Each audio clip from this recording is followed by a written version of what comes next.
No, Kelly cracked the reigning Olympic champion. Maria Matrilla she's gone, and the finish there is so unbelievable.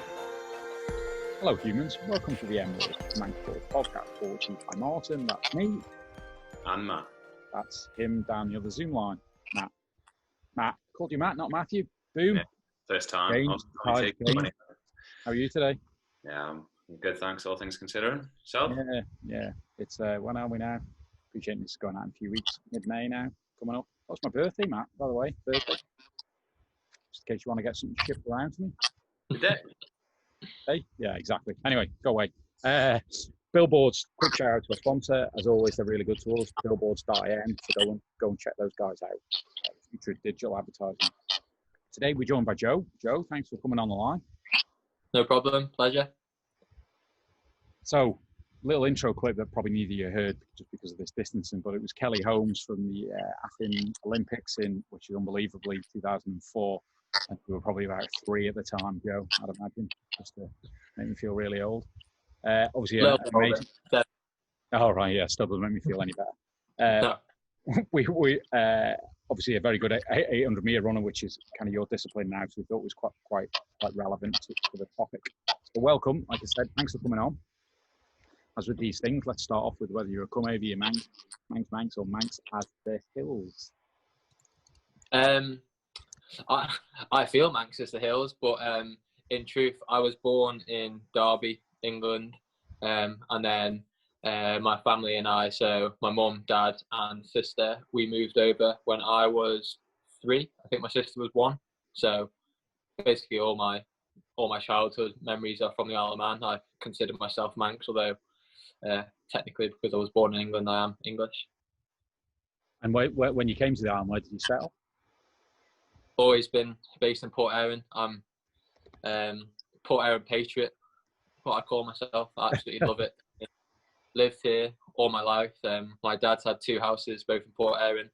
When my parents split, luckily they both stayed in Port Erin as well, so I didn't have split loyalties between having to choose between Port Erin and somewhere else. So yeah, Port Erin all my life. And then schooling down there, and was that your first was that your first interaction with sport then? Or, I mean, did you folks do sport? Yeah, mum and dad. Well, they tell me that they did sport when they were in school. I think my dad was pretty good all rounder. He was good athlete. He was more of a sprinter. He was also good at cricket, football, golf, and then my mum did distance running. So I think she actually did 1500 and things like that. So it's probably where I've got my blend from. So yeah, luckily they both came from a sporting background, which is, I guess, helped me. And then Russian Primary would have been where they first introduced us to encouraging me to get involved on sports days and do the cross countries, things like that. So yeah. And do you remember kind of your first sort of memory of those early days of running around with maybe a spoon and an egg? Yeah, my first running memory is actually quite a funny one. So I never particularly loved it as a kid. I always just enjoyed it, basically because it's an excuse to get out of the classroom and not do reading and writing and just run around the field. So I always liked doing PE and cross country, and in my year in school I won every cross country from, I think it was year 1 up until year 4, and then my parents selfishly decided to book a holiday in the year 5 cross country to take us to France, and I kicked up a fuss, refused to go. No, I basically didn't pack my bags until the day before. Obviously at the time I thought I was making a big stance, I really want to win this cross country, but yeah, that's the first memory I have of running, really, is throwing up that tantrum because I wanted to win that race so bad. So was it very much from then, even at those early days, that you knew you wanted to kind of be a runner, or was it still playing football and just kind of doing it as a bit of fun? It was always football, to be honest.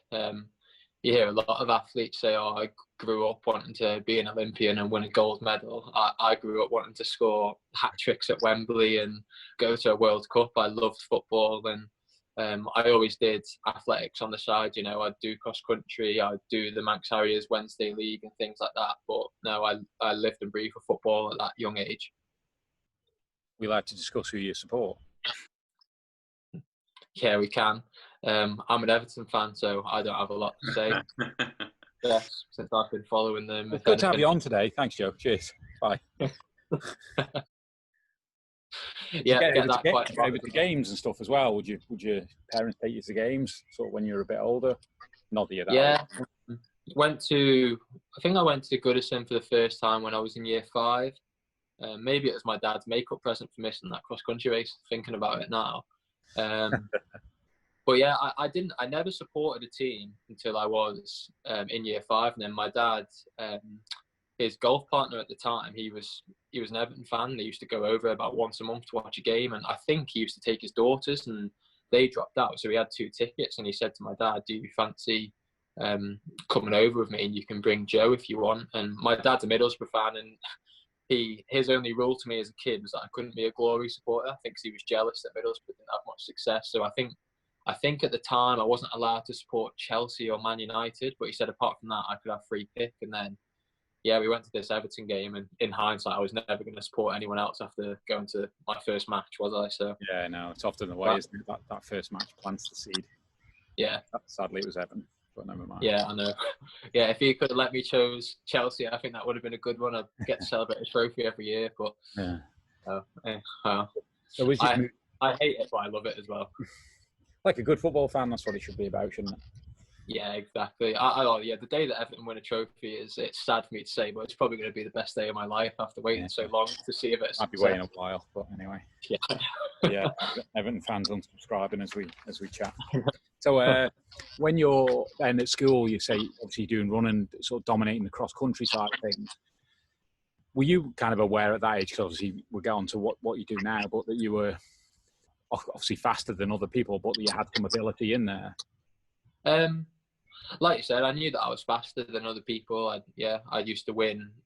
I don't want to sound like I'm bragging. I was only in year 5, but I used to win like the sprints on sports days and the cross country stuff. And when we did the inter-school stuff as well between primary schools, and then when I went to Castle Russian high schools, I always used to finish pretty high up. So I always knew that I was fast in comparison to others. But yeah, I didn't know that I would go on to have a career as such in running.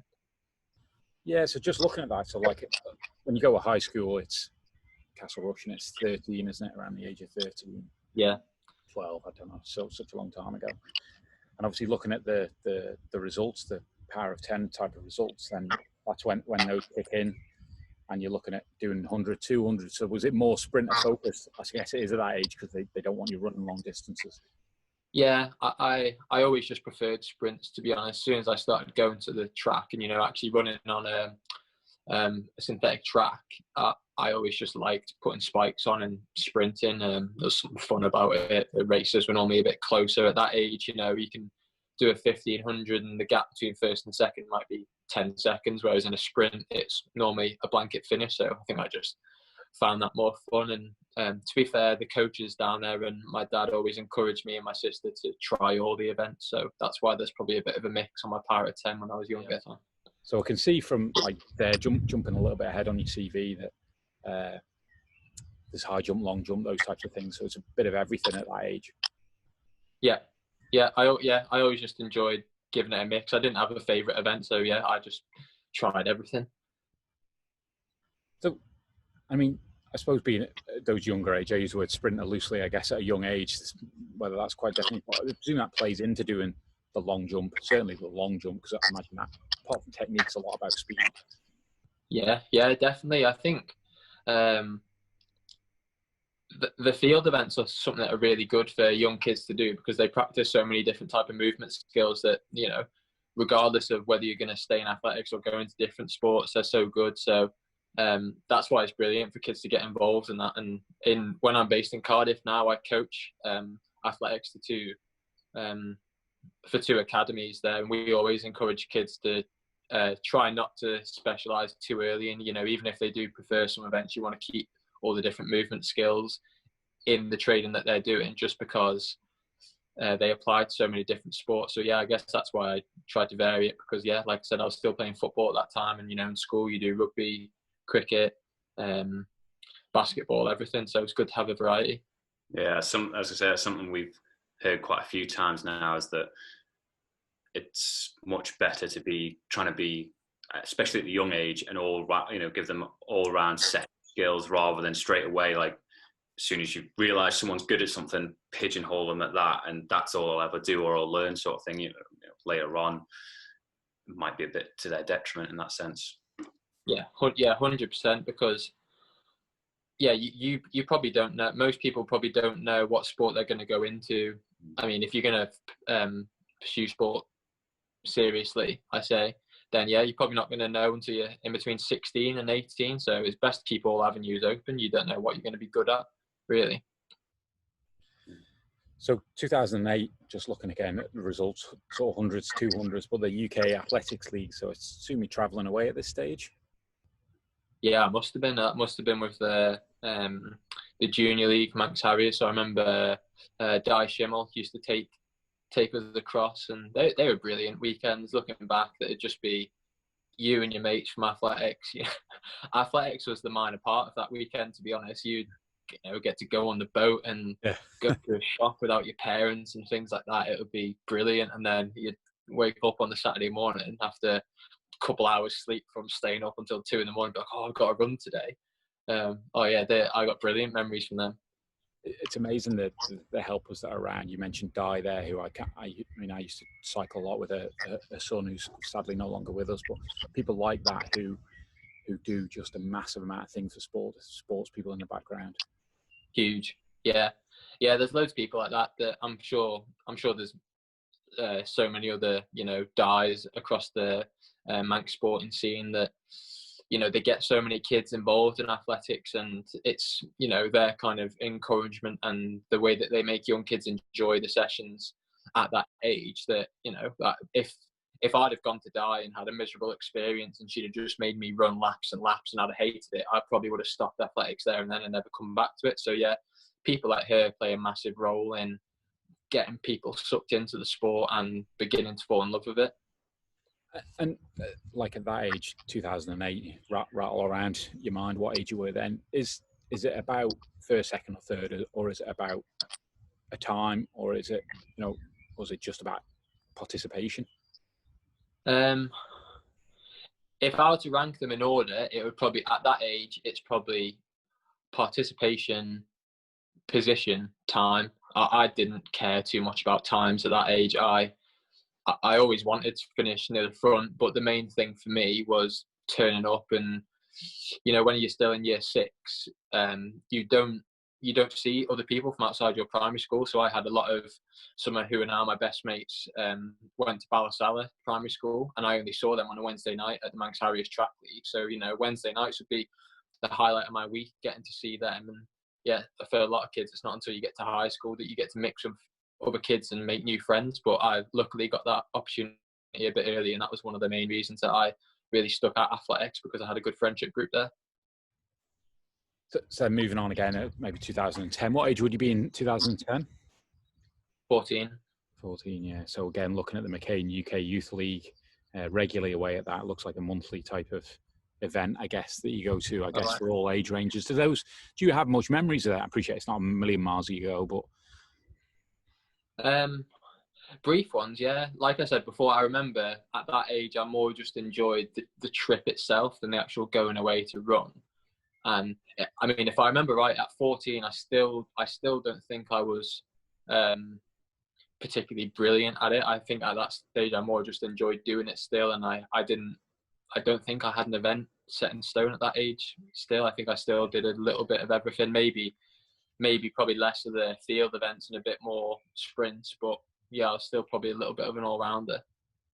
Yeah, because that moves on to, we were just talking about earlier about the high jump and long jump in 2011, where you're doing 800s there, right? I guess you get into that age where they let you run longer distances, and a lot of events, and again, a lot of events in the UK, and a lot of first and seconds and stuff in there as well. So I guess then you kind of 15, is that under 15 kind of level? Under 16, yeah. You're starting to see talent come through, as they say. Yeah, I think in athletics it works on the odd age group. So I think you could have, I think it's under 9s, and then under 11s, under 13s, under 15s, under 17s. Then it goes to under 20s, and then the last age group is under 23. Right. So I suppose as you move in an age category and you're getting to the top of that age category, you're going to obviously, I suppose, perform better, aren't you? Because you're maturing ultimately. Yeah, and obviously every time you're at the top of an age group category, you're competing against younger kids as well. And when you're at that age, you probably see the benefit a bit more of being a year older. Maybe once you get to under 20s and under 23s, that it plays less of a factor. But I guess when you're in under 15s, under 17s, a 15-year-old racing against a 13-year-old is going to be a massive advantage to the 15-year-old just because he's 2 years stronger. So, you going to say, Matt? No, I was agreeing there. I just find it interesting to say that the 2-year gap. That's quite big, isn't it, at that age? I suppose you said there, just highlighting the difference between a 13 racing a 15. Why, I've got no idea, but why it's not in years. But I guess that's going to be hard for it. Just off the top of my head, administration and all that sort of thing. You'd be there all day running individual races. So I guess it's the best you can do, and everyone's at a level playing field in that sense that you will have 1 year where you're lower, but next year you have higher, and it's the same for everyone. And I think when you're that age as well, it's something that you actually begin to look forward to. So I remember the first time I went to English schools, I think I was in the younger part of that age group. And I remember the next year feeling so much better that I was the older part. You think, you're not at this disadvantage anymore, and you can really actually push for some of the top spaces now. Whereas the year before, it's basically just a practice run. Yeah, it's probably not a bad thing actually thinking about it, because again, like you say, you kind of acclimatized to. I'm in this category now. I've got everything isn't rushed. I've got kind of 2 years in this category. Let's start at a base and work through it as I mature as well. Yeah, athletics has that. It's quite well structured, and I think it really helps each year. Each year that you get older, you realise that you get better at that transition as well. So at first, I guess probably one of the scariest ones is maybe moving from under 17 up to the under 20, because the under 20s is when you'll start coming up against guys who look like men. I remember going away and you see some of these guys from London and Birmingham, and you're like, oh my god, I'm racing like what looks like a 30-year-old man, and I still fully beard on them and everything. Yeah. And I think having the practice through the younger age groups to realise that it's just a transition that you go through. So then when you get from under 17 to under 20 and then under 20 to under 23, it doesn't seem like such a big deal, which is good, because by that stage you're more focusing on performance. Yeah, so I look at like 2012. It's the last year in the under 17s category, so I guess you're coming up to 17 there, and everything's one and first and second basically pretty much through that on the island and off island. So again, I guess you're starting to stand out from the crowd at this stage. Yeah, I think the first year that I remember really having not success, but starting to feel like athletics should be an avenue that I perhaps explore a little bit more was 2012. That was the year of the Olympics as well, and I remember taking a keen interest in watching the 400s, particularly just to see, I think, I can't remember what I was running at that time, maybe about 50 seconds, but, thinking, 49, I think if you want to go to an Olympics, then you need to get down to running 45, 44 seconds. So yeah, that probably would have been the first time that I remember maybe doing it less socially and more actually, I want to get faster. Yeah. Is that around the time then that you gave up on the football career and started focusing, or are you still? Well, the story behind that is a bit of an accident, basically. So I think 2012 I was still mixing, and then 2013, Di gave up coaching for a little bit, and I ended up not having a training group. I didn't know what to do, and Anthony Brand got in touch with me and said, I'll do some work with you over the winter, because obviously there's an Island Games next year and it would be brilliant if you were there or thereabouts. So I started training with him. I managed about a week with him, and I was still playing football. Played for Russian first team, my first and only first team appearance on the Saturday.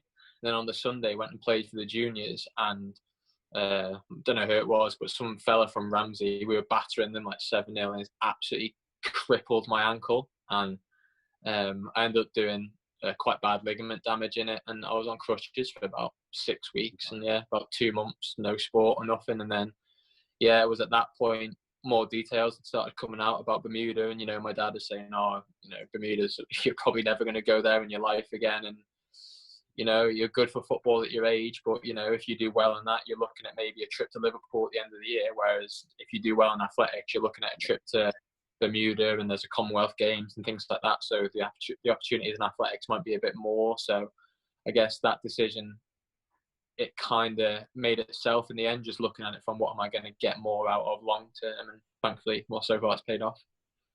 So just before we jump on to kind of the Bermuda side of things, in that last year's under-17s, sprinting as an observer seems to be a very much a strength-related strength-related discipline. Were you mature at that? Were you a bigger lad at 17 or not? No. I've always been pretty slight and pretty skinny in comparison to even the people that I race against now. I think, luckily, I just had some form of genetics, which meant I always have been relatively fast over a sprint. I mean, even now as a senior, I'd like to think that I'm, over a very short distance, so not 800 meters, but over a 20 or 30 meters, or even up to a 80 or 120 meters, that I'd beat most of the guys that I compete against in 800 now. So yeah, luckily I've just always had that bit of speed that's got me by. Yeah. So yeah, it's 2013 Bermuda. I mean, I presume a proud moment to be called up for your country, as they say.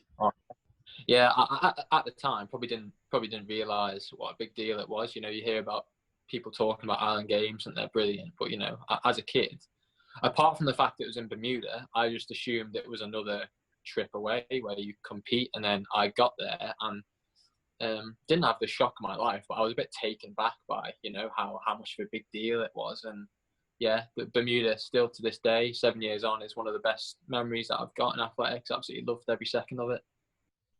Matt and I always try to bring it, or I do drag it into conversation, because I went to an Island Games many years ago. But what the abiding memory is just that unity it brings from across all the different sports. Yeah, that you'll go and watch other events, and just brings is an amazing team spirit.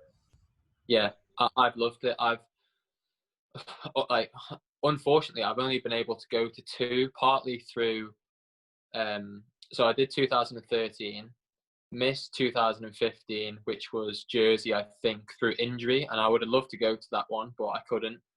Did 2017, although I wasn't particularly fit at that point, but I still loved it.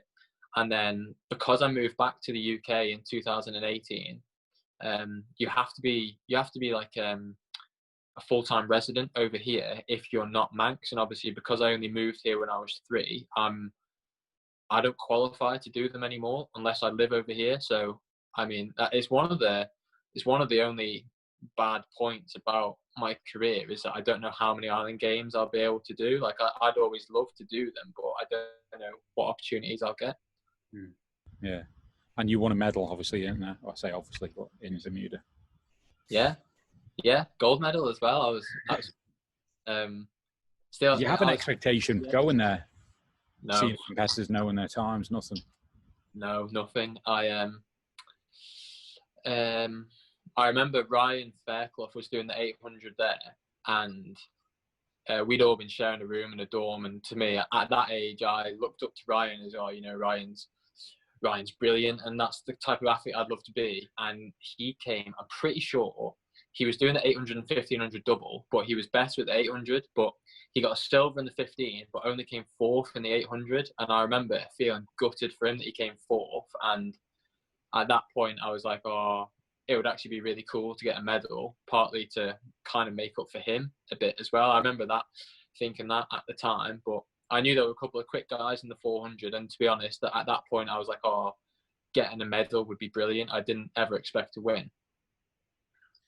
And it was, so yeah, the time's 48:48, which just looking through the times of PB as well. At that moment. That was a massive PB. I remember running the heat, and I don't think I'd broke 49 seconds, and I ran the heat. And I ran it in, I think it was about 49.1, 49.2, something like that. Yeah, And 2-9, yeah. yeah, I absolutely coasted the heat. So I remember thinking, oh God, if I can put a good race together tomorrow, I'm going to run 48. And the clock didn't stop when I went over the line. So I was just hoping that the guy came up to me after the race and he's like, oh, it's 48.99. I remember they said 48.4. I was like, oh my God, I was rapid. I was buzzing with it. Well, there's nothing better, is there, than at that, I suppose, you know, it's still an early age, but PBing at the big events, that's what it's about, Oh, isn't it? Yeah. Loved it. Yeah, I remember afterwards as well. I won, crossed the line, and I was so buzzing that I didn't even wait for the rest of the guys to finish the race. I literally crossed the line by about a couple of meters, turned around, and all the rest of the guys from the Isle of Man were stood down at back closer to the 100-meter start, not the 100-meter finish, and I marched back down the track with like a finger in the air, pointing, screaming. I was so happy. I think, like I said before, because I'd always grown up wanting to be a footballer, that was like the inner football and celebration that came out. Right. And, I absolutely love that. I hope that I get that again in the future at some point. If I get to win a medal at a major games, I'd love to be able to do that again. Starts striding back up the track. Yeah. So at this stage, you're obviously still schooling. You've gone on to A levels, I assume. Yeah. I think 2014 and 2015, I was doing A levels. Yeah, right. And what were you studying? What did you do in regard to? So I did PE, history, and geography. I think I did psychology when I was in year 12, but struggled with it, so dropped that going into year 13. And I was never. I was academic enough, you know. I always would get GCSEs. I think I mainly got Bs, and A levels I managed to get Cs and maybe a D. I think I was academic enough. I was just a bit lazy. I always preferred sport, and you know, if you're asking me to sit in a room and highlight keynotes and stuff is my form of torture. So I didn't particularly thrive in that environment. And when you coming back from winning gold there, how did day-to-day life kind of go back? Was it suddenly there was more of an expectation on you to kind of start progressing, or was it just for you normal routine? I guess the only thing that you notice that changes is that within myself, I now had a little bit of an expectation. You know, I just ran 48, which wasn't too far off the Ireland record, and you know, you're starting to think, yeah, Glasgow Commonwealth Games was the year after that, and all of a sudden you're thinking, oh, 48 isn't a million miles away from what I need to run, and you know, if I do an extra day's training or start taking this a little bit more seriously, I could really achieve something. So yeah, I guess the only thing that really changed was the way I started looking at athletics, and probably that was the turning point in which I started saying, oh, I could actually achieve something if I put my mind to it. So when you look at your training, are you train a lot? Do you listen to coaches? How do you consider yourself now? Yeah, well, yeah, I guess I suppose so now, jumping forward, but yeah, in general, yeah. So I've been lucky with the coaches that I've had. So obviously Di at first was just someone who was brilliant to get me engaged with athletics. Anthony was the first person who really, you know, he would all weather, to be fair to him, he would come down to the track basically with just a stopwatch, and he would just watch me run, whether it be in sun, wind, rain, ice. He would come down and just time. So yeah, looking back at that, Anthony was really good to me in the sense that, you know, I never wanted to let him down because he would always turn up for me. And then when I went to uni, my coach Matt was the first experience I had of, you know, being in an elite training group and learning from someone that's competed on an international level themselves, and just listening to stories about him running and what he did and what he'd do differently, things like that. So yeah, I've always had, luckily, a good relationship with my coaches, and I've always enjoyed learning from them. So the uni aspect, you went to Cardiff. Yeah, I went to Cardiff Met. So was that decision to go there because they've also got a good sports area, or what was that the driver? Yeah. So yeah, I was predicted C's at A level, so I had to look realistically as to what I could do as well. So obviously, I think a lot of kids, well, I say kids, you know, people in A levels who are good at sport, they just automatically think Loughborough, and obviously that thought had come into my mind. But well, another part of the thing is I didn't know what course I wanted to do. I knew I wanted to do something sporty, and I looked at Loughborough and their grades were A's and B's, and I didn't particularly like any of their courses. And I found my PE teacher at Cardiff, at Castle Rushen, helped me find this course at Cardiff Met, and I quite liked the look of it. So my granddad took me on an open day, and I had no idea that the sports facilities were as good as they were there. So I basically came away from that trip saying that if I didn't get into Cardiff, I wouldn't have gone to uni, or I would have resat my exams just to go back there. Okay. And what was he went there to do in the end? Sorry, could you say? It was sport and social sciences, the course that I did. So basically, I knew I wanted to do PE. Well, not PE, sport. But I had no idea what line of sport I wanted to do. So I just chose the most open sport course. And is that a 3-year course, is it? 3 years, yeah. Yeah, right, okay. Right. So again, looking at kind of the sporting work down there, certainly the first couple of years, all 400 related. Again, your times over those couple of years continue to get chipped away. I look at the end of 2016, and it's down into the 47s. I guess that hurdle breaking 48s again, another milestone in that development side of things. Yeah, I loved my time at uni, and the training group that I got in, I was really lucky to get in that. I was with, other like-minded athletes who wanted to succeed. I think one of the hard things about uni is when you go there, it's so easy to fall into that pattern of just drinking basically, and it's the first time you're away from your parents and no real responsibility apart from turning up to your lecture, so you can do what you want. So I think there's a lot of people go to uni and do sport, but it's mainly based around that going out culture, whereas the training group that I was in, it was based around the performance culture. So luckily I managed to stay away from falling into that trap. Yeah. So yeah, I got lucky in that sense, and I just had 3 really good years there. I won a medal at British University a couple of times. Had my first injuries, which meant I didn't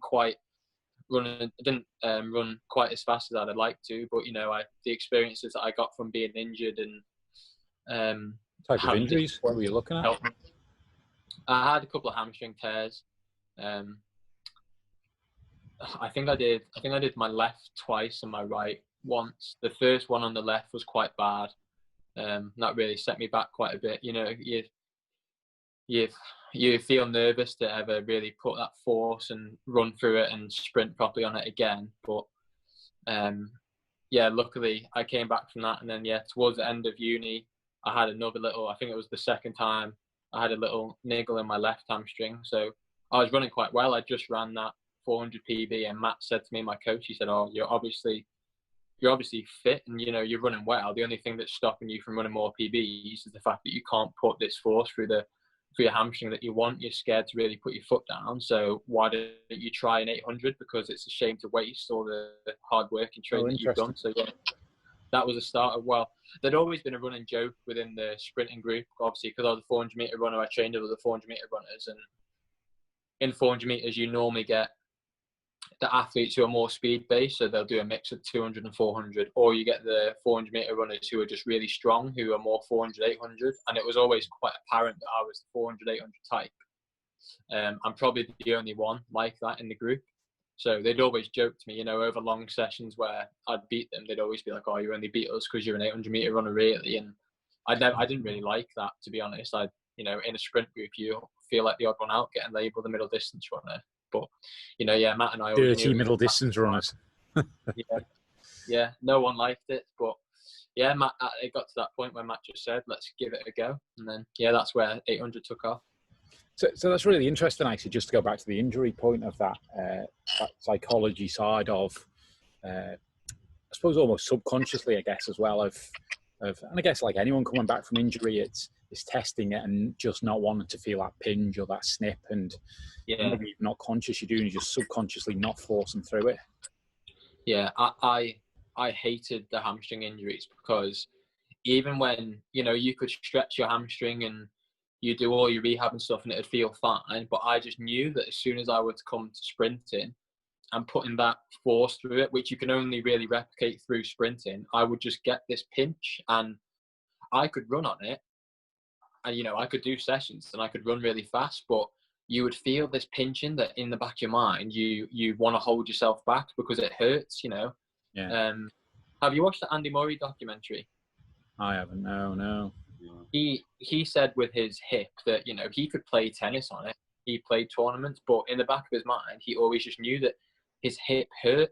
So something just didn't feel right. And when I watched that, I could totally resonate with that, because that's how I felt with my hamstring. I was like, I can do it, but it hurts to do this, so it just didn't feel right. I mean, I don't know this, but I've read stories. See, the ex-Liverpool striker Daniel Sturridge was forever, I say forever injured, but was injured quite a bit. And you know, it could be completely untrue, but he's similar stories you hear about where you use the word he's not injured, but he's probably getting those types of things where he's getting that because he's a speed guy as well. Getting those kicks and pulls, he just, you know, he always takes that step back instead of stepping into it, and obviously potentially causing damage. The instincts, human instincts, to step back from it. Yeah, Michael Owen said the same as well, because I think obviously he was a speedster and relied on his pace a lot playing football, and it was his hamstrings that he had problems with. And obviously when you rely on that and you have a subconscious worry about it, it's going to affect, or especially in football, it's going to affect your game massively, and let alone in running where you rely on running fast. So yeah, that was probably one of the toughest times of my career. I think that was, I never, you know, I was able to run and compete, luckily. In my second year, I was relatively injury-free, but the second half of my first year and the first half of my third year, I struggled with my hamstrings. Well, just to go on the mic, just to jump back to the Michael Owen story, he did a podcast with Jamie Carragher, and I appreciate it's Liverpool related, but it's a really good interview with Michael, because he talks about at kind of age 22, he felt he was basically looking back, that was his peak of his career, and basically through there to when he signed for Real Madrid, that he was never the player he was. I think even younger than 20 might have been 19, that was the peak of my fitness. I was slowing down from that day forward. Yeah, you hear it a lot in football. I think obviously it's a lot better now, and my dad's just started watching that All or Nothing Man City documentary, so I've rewatched the first couple with him, and you can see like the access to physios and doctors, and the you know, the kind of data that they've all got on their computer screens. Whereas I guess, you know, when Owen and even like when Sturridge was playing like 2014, I remember Arsenal always had lots of injuries, and that story came out about Arsenal's backroom physio team just being so behind with the methods they were using, and it was no coincidence that every year they had injury crises because their S&C just wasn't up to scratch. Yeah. And had you started, speaking of S&C, had you started introducing that to was that something they did at Cardiff as part of the... Isleman Sport had given me access to doing it over here, so I'd been doing that a couple of times a week. But obviously the older you get, you learn more the individual stuff that you need for yourself. And I guess, the time at Cardiff helped me realise that. I mean, generally when you start doing S&C, like we were talking about before, it's good to just do a bit of everything. You do want to stay kind of well-rounded, but as you get older and realise what your strengths and weaknesses are, I think it's important to focus on them, because maybe at the time when I first did my hamstring, I didn't realise that I'd had weak hamstrings, and after that I've always had to put a lot of effort in to make sure that I keep on top of that. Yeah, and I think that's, again, something that's often not, obviously it's not seen by not in a bad way, but by people, the amount of kind of, I mean, I go back to what's going on with, obviously trying to help Christian Varley at the moment with his running, and I know every morning he's up at 4:30 doing strength and conditioning and rehab work, and it's just stuff that people just don't see. And it's 2.5 hours of work, and it's hard work, because it's not most athletes as well, especially in a sport where it's a fast sport, so your instinct is you want to do things quickly as well. So strength and conditioning is often so much slow mechanism work that you have to have real patience, I guess, as well. Yeah, I think that's probably one of the hardest parts about transitioning from a kid who just turns up to the track 2 or 3 times a week to what you'd say is a proper athlete, who's someone who trains properly and does strength and conditioning and lifting. Because like you say, strength and conditioning can be tedious, and a lot of the basic simple exercises that you need are also the most boring ones. And I think that makes the difference between the people who end up going on to be really successful and the people who don't. Is whether you've got the patience to realise that those slow, tedious, boring exercises serve a really important purpose in your short, medium and long-term career as an athlete. Yeah, I agree. I think because also you don't see I could be wrong, but the benefit quickly either. It makes it even harder on the mind to keep going. Look, I need to keep doing this because maybe in 4 years' time, I'll never know, but the chances are I'm less likely to get injured. Yeah, well, Yeah. yeah, I had my, apart from that first hamstring tear, which was really bad, I had my first serious injury again. Well, my second serious injury this year. I'd just had a tight plantar fascia, and I ended up being 8 weeks not running on a track. And I basically found that there was this stretch I was doing called knee to wall, where you basically see how far you can have your foot away from the wall. I think it's how many inches, maybe centimeters, you can have your foot away from the wall, whilst getting your knee to touch it. And I found that the difference for me being able to run pain free and being able to run whilst noticing there was an issue was literally down to an inch. So you do all that work and it's an inch that makes a difference. Yeah. So coming back to the results there, 17. You mentioned early on about representing the island again in Scotland, I think it was it? Scotland, yeah. You mentioned obviously you had the injuries, which I guess, and looking at the time, was still a very impressive time. I'd be more than happy with it on a bike, let alone running. But again, another great occasion, I guess, to go to the Island Games. Yeah, awesome again, and that one just felt a bit. I felt just a bit gutted that I couldn't go there fully fit, and I knew that I wasn't fully fit the whole time as well. You know, in the month leading up to it, in the week before it, in the day before it, during my races, after my races, I knew that I wasn't fit, and it was a bit gutting. I couldn't do the relay as well because, you know, we were only halfway through the season at that point, and if I'd have risked doing the relay, I probably would have risked tearing my hamstring, and, you know, I still wanted to have some races left that year, so I missed out on doing the relay. And I relay 4x4s are probably my favourite event. I always felt a bit selfish not doing it, but I guess part of athletics is it's an individual sport and you have to put yourself first. And Sure. like luckily I did that because 2017 was where I first dabbled in 800, and if I had done that relay and injured myself worse, and I think I only missed after running that final, I maybe had 3 weeks where I was doing rehab stuff before I could start training again. Whereas if I'd have done that relay, it might have been 6 weeks and I might not have ran again that season. So I think that was kind of playing on your mind and all that lead up then, that you didn't want to push yourself or do any further potential damage there then. Yeah, the whole time I was in Scotland, I knew that my hamstring wasn't 100%. I had, to be honest, it felt at about 60% the whole time I was there. I was having massage from physio every night. I was having ice on it. I was doing all my stretches, all my rehab, everything right. But again, as soon as you step on the track and you go to sprint, you just feel that something's not right. And I remember, you know, getting through the heat in the semi-final and just thinking, oh, it's a miracle that I'm still able to put myself on the track and do it. And yeah, I think you're just kind of glad when that's over from a mental point of view, that you can just kind of reset and get everything back to normal before you start competing fit and healthy again. You got bronze out of it, so it wasn't all, you know. Yeah, exactly. And like, you know, I had a great trip. Still, it's amazing to go away with your mates and be in that really. I mean, Island Games is a big deal. It's an international competition and it's really competitive. So yeah, I never turned my nose up at getting a medal. I was just gutted that I couldn't have given it a more honest go.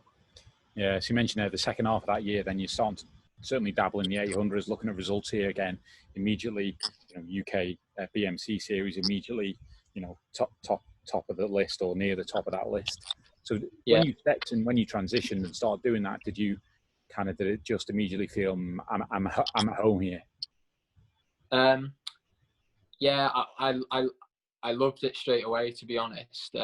I'd always liked the 400, but the 400 was a bit of a love-hate relationship, whereas the first couple of 800s I did, I was like, oh, this something feels different about this. This is really cool. And yeah, I probably did about 5 or 6 races because I ended up chasing the 2018 Commonwealth Games standard. You know, we'd had our eye on the 400 standards for years and totally ignored the 800 standard, which ended up being a lot more achievable. And like I said before, Matt said, you know, you're in good shape. It's a shame to waste it. Let's try a couple of 800s. I've ran my first proper BMC and I can't remember if I either just missed it or just got the standard. But either way, we were thinking, oh right, okay, this is now looking like it's got legs to run. And No pun intended. just on that, I know like when you see some sprinters do 100, 200 on like the doubles, is it harder to do the 400, 800 there? Because if with you transitioning, there wasn't a conversation to see can I do both at the same time, or is it I'm going to solely concentrate on 800? The back end of 2017, it was solely 800 because basically we wanted to give the hamstring a rest a little bit. But that's why we never considered doing doubles of it. But I mean, in the future, it might be something that I'd come back to. I'd love to go back to 400. I still know that I can run faster over it. So yeah, I will come back to it and perhaps do a double in the future. It's a hard double, but I'd love to try it. So it's interesting then going into 18 in the Commonwealth Games because it was in Australia and it was early in really again athletic season during the summer, so it's quite early in the year. I know initially you weren't in the initial selection because obviously the island's got a limited budget ultimately and a limited number of athletes it sends, and you weren't in that initial one. What was your feeling at that stage? I mean, no swearing. I felt a bit robbed, to be honest. Right.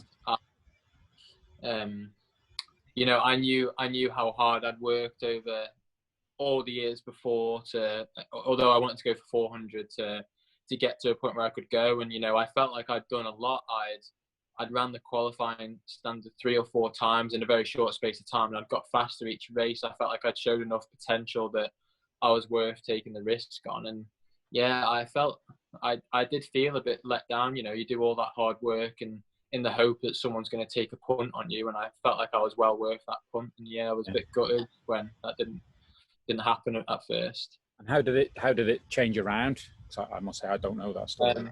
So basically, we were under the impression that I was not that I was guaranteed, but that I had a very good chance of going. So it came as a shock, to be honest, when we found out with no. And you know, my family had based our plans on 2018 around me having this, and you know, it was a big deal for us. And we just asked some questions. Really, we got in touch with the relative people and just said, how did you come to that decision? What was made about it? And it turned out that they didn't maybe have all the information about me and others that they needed. And then when the extra spot came up, it became quite clear that I had a very good case for that extra spot because I still had a good case to be in the original lot. So yeah, it didn't get nasty. It was just very political and. And I think in situations like that as well, you have to, you know, as an athlete, as frustrating obviously as it is, you're also, you know, you this is a career you're trying to make out of this, so you kind of have to go about it the right way. You still have to, you know, voice your views and etc., but without throwing the toys, I guess. Yeah. I guess like another part to that story was I'd been so close to qualifying for 2014. You know, it was a bit more cutthroat then in the sense that, well, not cutthroat, just simple, that there was a standard to run and I missed the standard by a 10th over the 400, which, you know, it's a 10th is nothing, but I can appreciate that a standard's a standard. And I ended up running the standard, I think it was 5 weeks after the deadline. So, you know, we felt a bit like, oh, I've been hard done by there, only missing it by a 10th, and then end up running it anyway.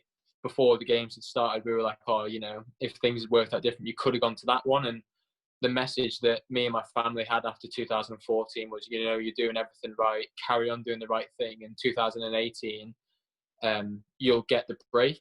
And then obviously when it first came back as a no, we felt like, oh, well, you know, I've given 4 years to do this, and not to get that break was like really heartbreaking. I think, yeah, that might be the only time that I've cried because of athletics. I think not making that team, I really felt hard done by. And how long was it between the sort of no and that process to then know you were going?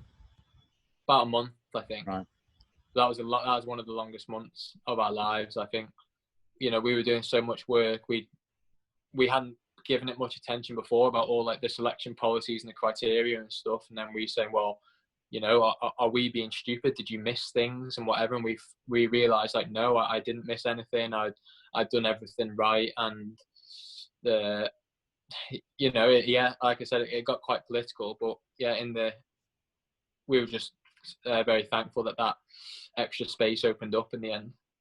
And that during that month, were you, in regard to then running, there was no less love for running and doing it? I was angry. I was trading with anger in me. You know, I wanted to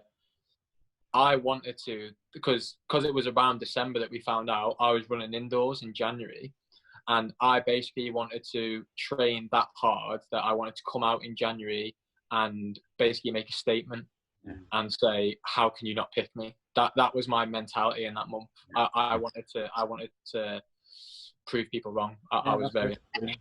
It's a good way to focus the frustration. Yeah. Better than going down a boozer and having 20 pints anyway. Yeah. Yeah. So obviously you travelled out there. I mean, I'm not particularly anywhere near going to Commonwealth Games ever. Is that something you all collectively travel together, or was it? How did that work? We did it in two parts, I think. So the majority of us went out to the Sunshine Coast, and I think it was just a couple of the cyclists were a bit later because they needed to be somewhere else. If off the top of my head. So yeah, you obviously knew the people that were going, but that was the first time you'd all kind of been together and you see everyone and hear everyone's stories and what they do and about their sports and stuff. And being in the village, turning up at the village, obviously start to, you know, you're up another level here ultimately with people around you, whether it's in your sport or not. How was that wandering around a village and seeing people that probably watched on TV? I loved it because I was I was a student of athletics, and I liked all the other athletes from other sports as well, seeing some people that you see on TV. So it was weird for me because mentally I always felt like I was ahead of where I was physically. I felt like I was ready to compete internationally and I was ready to challenge to be successful, but physically my legs just weren't there. They couldn't do what my mind wanted them to. So it was strange because half of me was like, oh, you know, I'm here to do a job and I'm here to compete, but the other half of me was like, really, I know that I'm just here for experience for now. So you're better off taking all this in and appreciating where you are right now and where you find yourself. And I presume that buzz then, you're on the start line, they call your name out over the... Yeah. I think I said at the time, best day of my life, and probably still stand by it. Like I said, like mentally, physically, I just wish that I was where I was mentally. I was ready to give absolutely everything, and I feel like I could be at the top of my sport in that sense, but my legs just weren't there yet. So it's just such a shame that time, isn't it? Though time. Yeah, I couldn't be more competitive in it. But in the end, like that's why another part about going to Gold Coast was knowing that by the time Birmingham 2022 comes along, that I want to be in the position to be able to win a medal for the Isle of Man, and having that experience in Gold Coast was vital, I think. So now I feel like I've had that experience. I know what it's like to be there and for it to seem overwhelming, but physically I'll be where I wanted to be in 2018, in 2022. Mentally, right. I feel like I've been there for a long while, that I've been in the position to really compete and win a medal. My legs just haven't been able to do it yet, but I think by 2022 the two will finally come together. Were you on that start line? Are you a nervous runner, or nervous beforehand, or you very much get in the zone type of? I get nervous before, so maybe before I start warming up. But then once I'm warming up and doing my drills and doing your strides, going to call room, going out onto the track, obviously there's a little bit of nerves that still stay there, but I get the main bulk of it before. I remember me and Steve got the bus down with me to the track, and that was probably the point where I was bricking it. You know, you're leaving the village and you're like, oh my God, I'm going to race in the Commonwealth Games. That's where you get all that nerves. But then once you kind of get to the warm-up track and you realise that it's just, like you warm up every day for your session, then it calms down a little bit. Yeah, try and take it that it's just another event, although it's not. Yeah. It's in the back of your mind, you know that it's not, but you need to try and treat it like that. Yeah. Okay. So, I mean, that was, again, that 2018 is littered with 800s. You kind of ran the 150 mark, because I just looking at the times again, they're kind of 150, into the 149s. Yeah. So you were saying earlier, I don't know, what's the world record out of interest at the moment at 800? 140.9 is still Rhodesia from London 2012, actually. Oh, right. Okay. Yeah. See, I mean, like world class, yeah, he's Kenyan.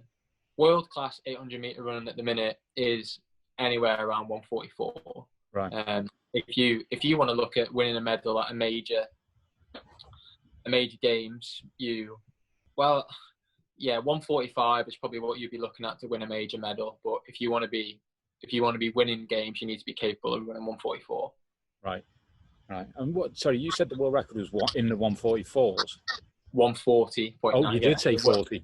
Oh, right. Yeah, okay. Wow, that's a big difference, from.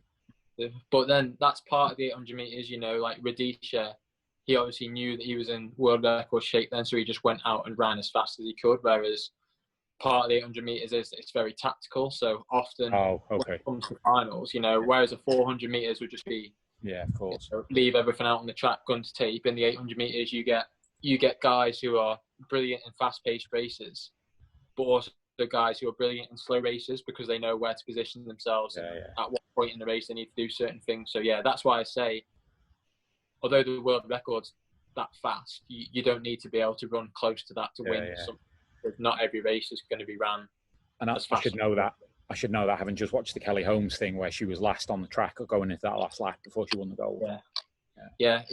I mean, there's another thing that I loved about the 800 meters is that there's that different element to it. 400 meters, it always just felt like who can run around the track the fastest simply. And, it would normally always go to paper. Whoever's first fastest and whoever's eighth fastest, you'd feel the order would just come in between. Whereas 800, you can have guys with PBs ranging over 2 seconds and you can never predict the order because you don't know how the race is going to go. Yeah. And typically then, we might have had this chat when we were talking to Keith a few months ago, but I assume it's common for 400 people to step up to 800 because they've got that kick. Yeah. If you're one of the lucky ones who's blessed with being more 4'8", then you've always got the option to do that. And yeah, I think most 800 meter runners who come from a 400 meter background would like to think that over the slow races they'd be dangerous because they've got that extra little bit of speed reserve. But I mean, it works both ways as well. You can say those guys, although they've got more speed reserve, they have to use a bit more energy to get there. Whereas the guys who come from a mileage background, they might be a bit easier running the first 600 or 700. And although they're not as fast over the last 100, they're not as tired or whatever. Yeah. Very intricate. I want to go back before we just go on to 2019. I want to go back actually to something you mentioned earlier when the group of lads you train with at uni and said you were very lucky that they were very sports focused and performance focused and not drinking focused, shall we say? Yeah. And I've just found it again. I do like listening to people because again, it's that mentality that you'll say you're lucky that was the case, but nothing still stops you going out drinking. There's still decisions you'll make, and that luck again. People talk about where luck comes into things, but you create that because you could still go out drinking with other people. It's not. Yes, lucky there was great focused people there, but you just as you put as much brain power into making sure you're doing the right things. Yeah. I mean, yeah, it helped having that group around that we were all like-minded. And I mean, as a first year, don't get me wrong, I took the advantage of being a first year, and we used to get Saturdays off at training. So throughout my first year, I would quite often go out with my mates on a Friday night because I quite like when I'm not at the track, I quite like to switch off my athletics and I'd like to just be, a normal guy. So Friday was that day for me where I could go out and I could have some drinks and we could go out and have a night out and just feel normal. I feel like that release is good. I'm a big advocate of if you're a good person and you're looking after yourself as a person, you're going to run well as well. So I feel like, there's the extremes where you don't drink at all and you don't eat any rubbish and don't do anything that's bad for you. Or I quite like the approach of do what's good for you as a person and your performance will benefit from that. So yeah, I mean, I was lucky in the sense that people didn't want to go out 4 or 5 times a week and just get in states like that. I did do it, but I did it in moderation and did it sensibly. Yeah. That I mean, you mentioned there about doing things outside of the sport, and that again we talked to so many athletes about, and athletes that have had struggles, should we say, and it's that identity outside of all they do is sport, this sport, this sport. So there is nothing else. So you obviously like football, where we can talk about football, but some athletes. And I've gone through phases just as a fun athlete, but you're so focused on what you're doing that you kind of it all gets a bit blurry, and it shouldn't. Yeah, it's definitely important to have that, be able to switch off from it. I think because sport, especially high performance sport, it's intense and it's the nature of what you do. So being able to switch off and give your mind and body a chance to relax is just as important as running well when it comes to a race. So 2019, obviously, I suppose the last season of racing, really, because there's not too much going on at the moment. All 800 racing, I guess stepping up in the class, the type of events you're doing.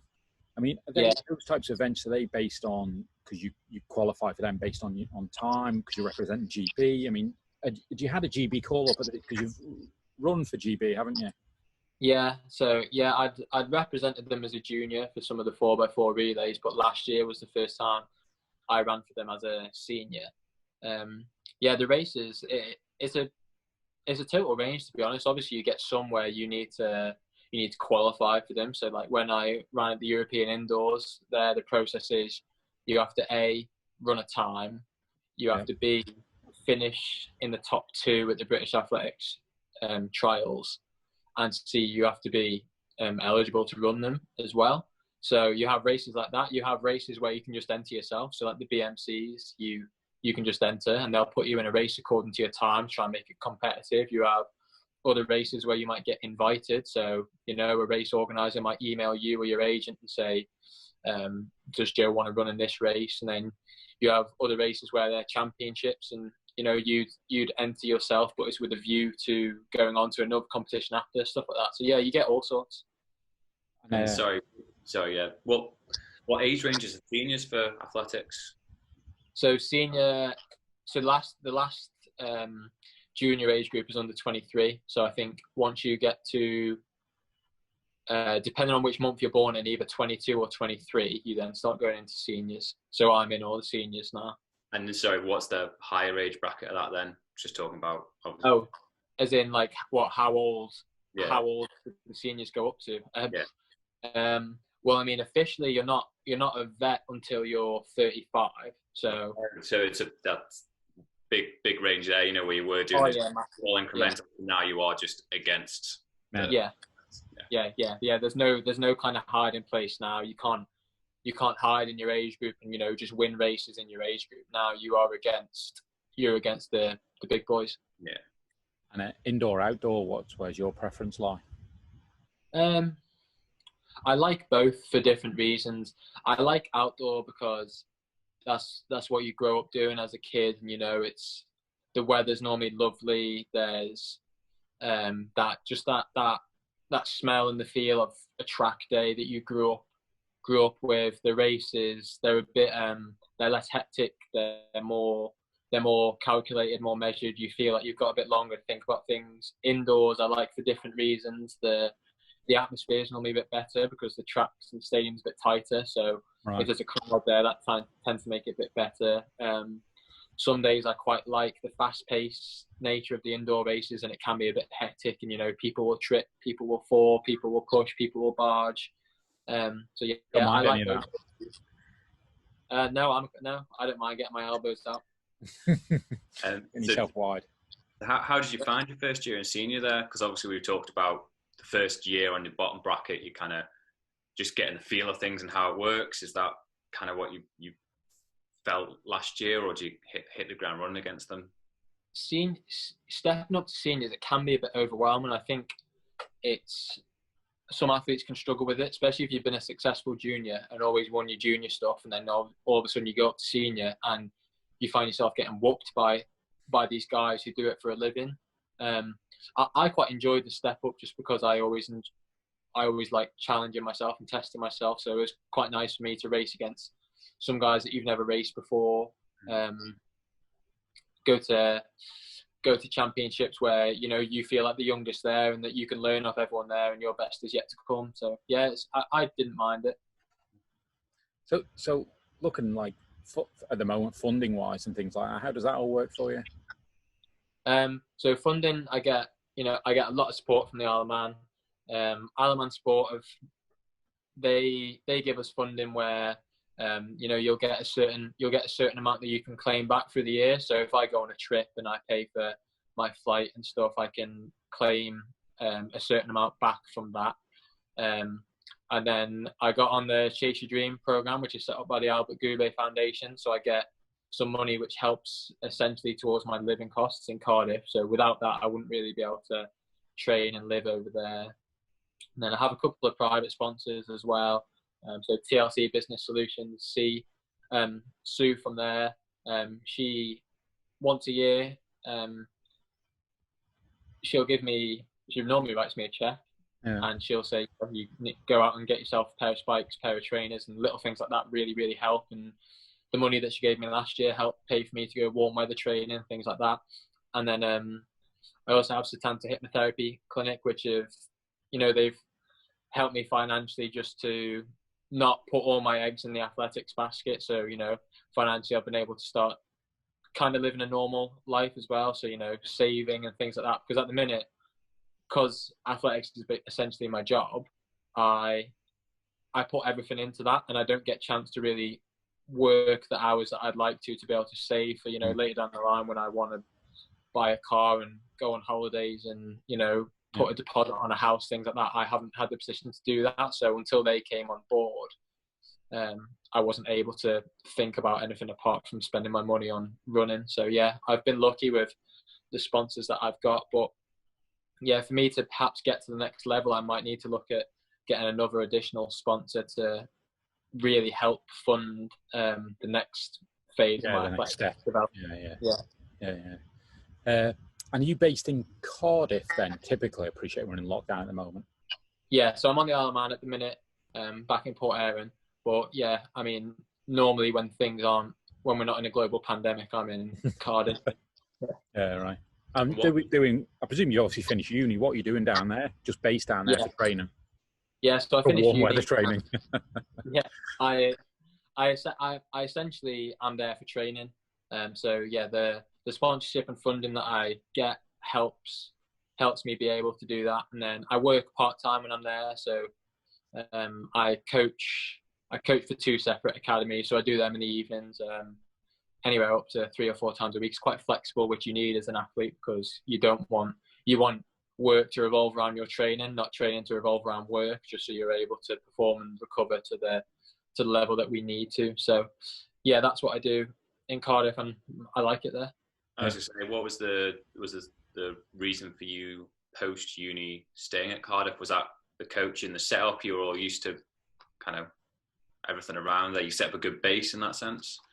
Yeah, partly. So after uni, obviously, my parents have always been really good at supporting me. They've always encouraged me to, whilst I can pursue my athletics career, because I don't really know what I'd want to do aside from that, and B, if I didn't, I'd regret it. So they've always been really good at supporting me through that. But after they put me through 3 years of uni, I thought, I can't ask them to fund me to go back to Cardiff. So I came back to the Isle of Man for a year.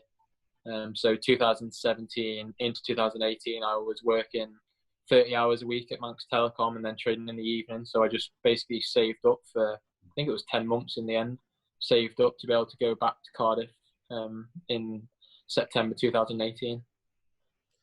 So two things that I've got left. First of all is a quiz. Oh, brilliant. Yeah. So do you know off the top of your head, your 800 PB? 1:47.65, I think. Okay. Yeah. And what about your 400 PB? 47.42.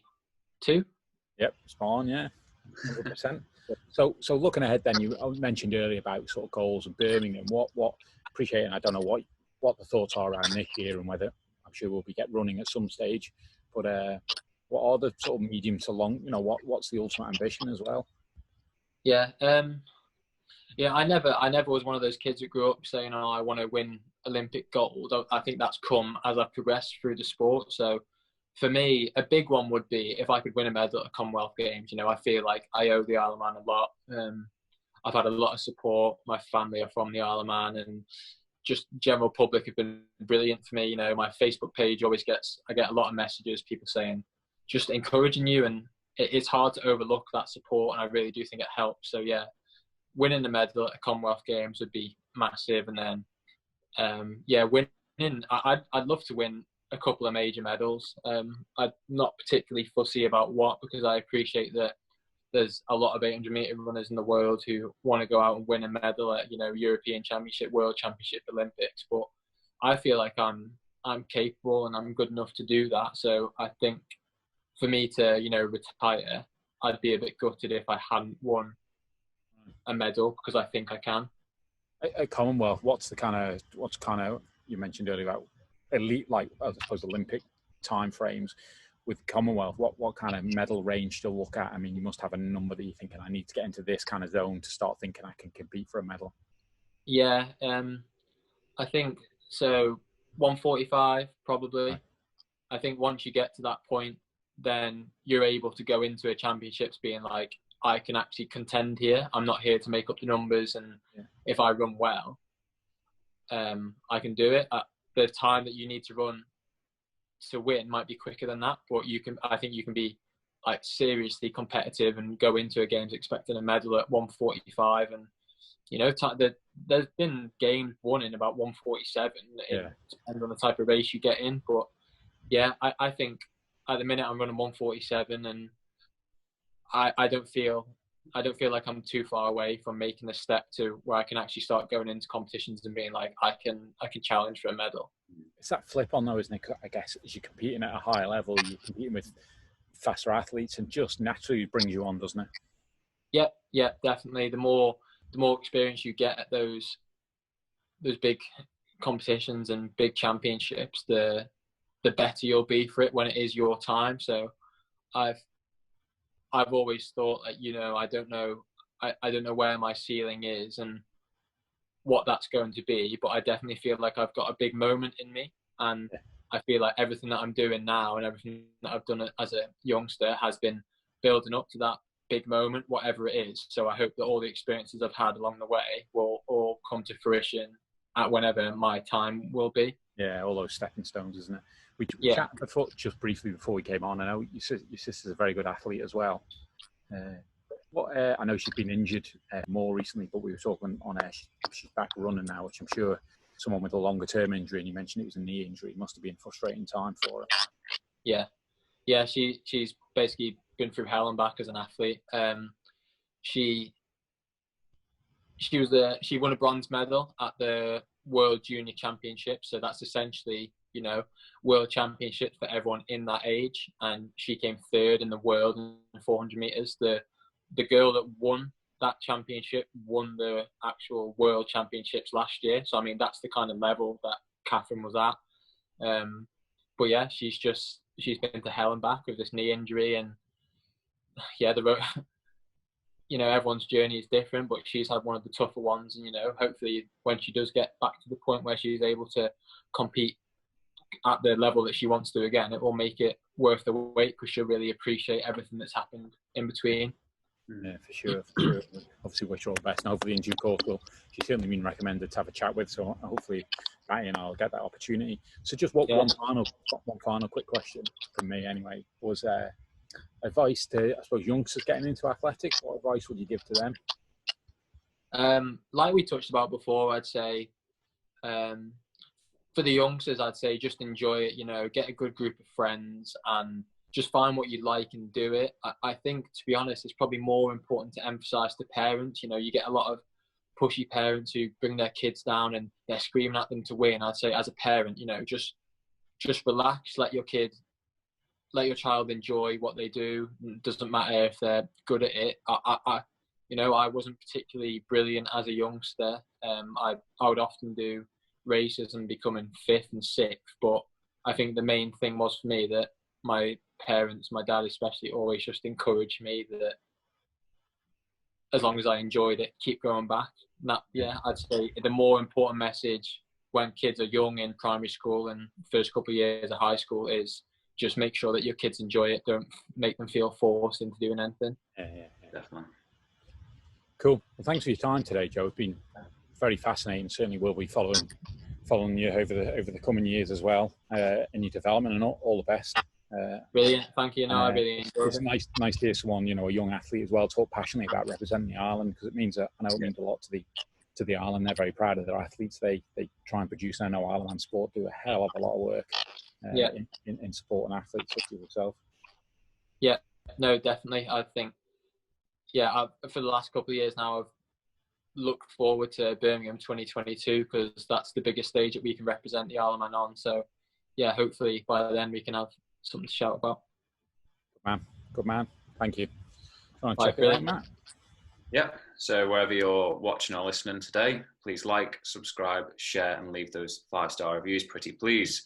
On social media, Facebook, the M-word IOM, Twitter, Manx Sports Pod, and on Instagram, we are the M-word IOM. Hope you remember these off the top of your head now. Yeah, I know. That's what I was saying. I've not got my notes this time, so I thought I'd have a go. Yeah. Thanks again, everyone, you sexy people, for letting us into your ears. It's word out from Martin. Word out from Matt.